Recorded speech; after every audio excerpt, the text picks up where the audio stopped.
In today's video, we will be looking at incidents of the F1 Esports or F1 Sim Racing season that cost Thomas Ronhaar his maiden F1 Esports title, and I do not condone any hate. Thomas is a great guy, rapid, and does not deserve any hate.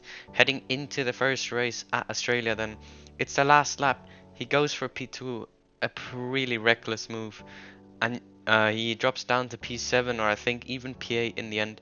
So he loses over 15 points. I think he could have just settled for P3. It's round 1 of a 12 race championship. There really was no reason to.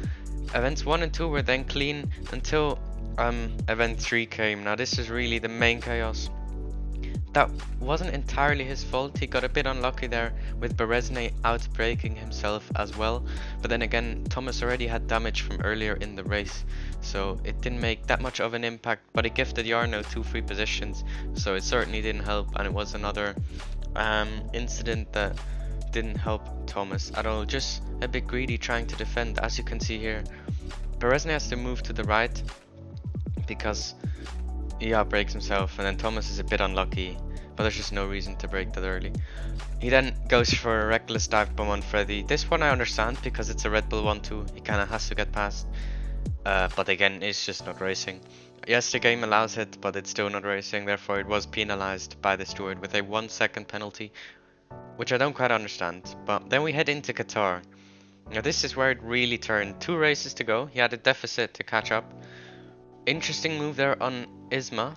He didn't get a penalty for that, but then this last lap move on Longa, it's just purely using Longa as a break.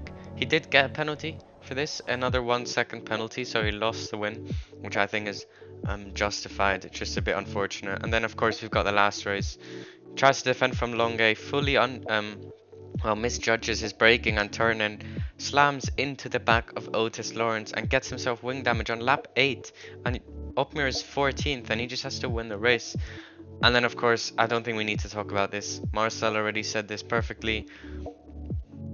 It's unfortunate to see because Ronhaar is such a talented and skilled driver, but he just I mean, I get you lose your head and emotions just take over at this point, which is unfortunate to see a guy with so much talent lose it just because there's a slight lack of racecraft.